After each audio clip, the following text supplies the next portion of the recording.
In March of 2012, Antonio Felton, Tony Felton, as I'm probably going to refer to him for the rest of this opening, was living in Vienna, Georgia.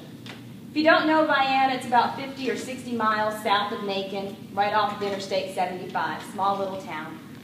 And March 30th, 2012 was a Friday night. Friday night, Tony decided he wanted to go to Macon, see some friends, have a good time. So he went to his good friend, his cousin named Saida Sanders. He asked her if she wanted to go to Macon, hang out for the night, maybe go to some clubs. And she said, sure, why not? It's a Friday night. So they got in their car, Cadillac, drove up from Dooley County, Vienna, up to Macon, Georgia. When they got to Macon, Georgia, they basically visited friends, some cousins of the victims. They went to a couple of restaurants, the Waffle House. They went to a club named Sparks, and they had a good night. And about the time they were leaving this club Sparks, it's about 3:30 or so in the morning. It's early in the morning. And they decide before they head home back to Vienna, they're going to stop at a convenience store, the 777 store. Now, I think we discussed this with some of you in voir dire. The 777 store is on Pianona, it's a boulevard. It's on Pianona, one way or the other, right at exit 160. So they pull into that gas station that's right across from the bowling alley, the 777 store. And when they get there, Tony parks his car right in front of the store. When he gets there, he's playing with the music for a while. His cousin Saida's in the seat next to him. She's busy texting people, trying to figure out what's been going on through the night since she's been up in Macon, asking her friends in Dooley County what's going on. As they're doing this, a burgundy Ford Expedition pulls up next to them. And this Expedition is being driven by the defendant, Mr. Williams, and in the passenger seat is Mr. Hamilton. And also in this car are two young girls named Katrina and Tanisha Burke. They're the passengers. And the four of them that night, again, it was a Friday night, they'd gone out to some clubs. They were coming to the store to get some drinks before the girls were going to be dropped off at home. When they pull up, the defendants, Mr. Williams, in the white shirt, gets out the car and he goes into the convenience store. And about this time, Mr. Felton gets out of his vehicle and he relieves himself. He's a country boy. He relieves himself next to his car. So essentially, if this is the car, Mr. Felton, Tony Felton, stands there and he relieves himself by the car. Now, Mr. Hamilton observes this. He says, man, what are you doing? You're peeing on my car. And the victim says, I'm not peeing on your car. I'm peeing near your car. I'm peeing basically on my own car, but I'm not peeing near your car. And they go back and forth for a minute or two. Well, actually less than a minute, but they go back and forth, and essentially Mr. Felton says, get over it. It's just some piss, excuse the language, but it's just some urine. Get over it. You're probably walking it every day and you don't even know about it. And then he goes into the store. And as he's going into the store, Mr. Williams, the man who later pulls the trigger, comes out of the store. Mr. Williams talks to his friend, Mr. Hamilton. And they discuss what happened. This man just peed next to our car, not on our car. This man just peed next to our car. And they both get mad about it. Now, Mr. Williams, the one who's Mr. Hamilton, the one who's the passenger in the car, he gets inside the car and apparently just walks over the urine that he seemed to be so upset about, but he gets in the car. It's his car, he gets in the passenger side.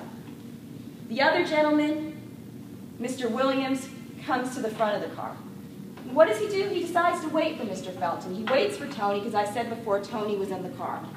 And he waits, feet crossed, ready for a confrontation. When Tony Felton comes out, Tony's not expecting a confrontation. Tony walks out, he gets inside of his car. Well, he tries to get inside of his car. But the two of them start questioning him about what has happened, about the urine on the floor. That, again, Mr. Hamilton had no problem stepping over, but he wants to make a big fuss about. But they talk about this urine on the floor. Tony says, do you want me to pay for it? It's just a little pee on the floor. They say, no, we just don't want to have to walk in it. And they go back and forth for about 30 seconds or so. And while this is going on, I remember I mentioned that there were the Burke sisters. The Burke sisters are in the back of this burgundy Expedition that Mr. Williams was driving. Burke's sisters are saying, come on, guys, it's just a little urine. Let's go. Can we go? And Saida Sanders is in the car with her cousin, and she's saying, come on, Tony, let's just go. This is silly. So Tony decides to leave. Tony gets in his car, closes the door, and backs out. And Tony basically leaves the store, leaves the parking lot of the store, turns onto an access road before he can turn onto the main road, Pionona. Now at this point, nobody has said any threats. No one has done anything with a gun. Saida and Tony don't even have a gun. They came up to Macon for a good time. But somebody had a gun. Mr. Hamilton has a gun. And Mr. Hamilton passes that gun to his partner, Mr. Williams. Now, as Tony and Saida turn onto Pionona, they turn on and they're driving on Pionona, which is the main road. The two defendants are back at the gas station. Tony yells out of his window what I said before. This makes no sense. Y'all fussing over a little bit of pee. And at that point, Mr. Williams fires 3 rounds at the car that Tony Felton and Saida Sanders are traveling in. He fires 3 .45 caliber rounds at a car that's almost half a football field away, going away from them. Now, right before the gunshots were fired, Saida looked back into the gas station. And when she looked back, that's exactly what she saw. She saw the defendant, Mr. Williams, firing a gun. She saw him pointing a gun, and then she heard the windshield shatter, and then she saw her cousin. She saw his head go back, and his foot stepped on the gas. And all she knew was that she needed to get out of there at that point. So she jumped on Tony's lap. She basically drove with her left foot, meanwhile trying to get Tony to wake up. Tony, wake up, as she drives onto Pionona Avenue. And she really has no idea where she's at. She comes to Macon every once in a blue moon. But she pulls onto the interstate at exit 160 Pionona, and she goes down to the Hartley Bridge exit 155, which is the next exit there. And she pulls in, and she goes to a gas station. She asks the clerk to borrow her phone, or to use the phone to make a 911 call. The phone that she had been texting on doesn't let her call. She can just text on it. So she asks the clerk to make a 911 call. The clerk makes that 911 call. The clerk dials a number. She speaks. You're going to hear that 911 call and hear what she says.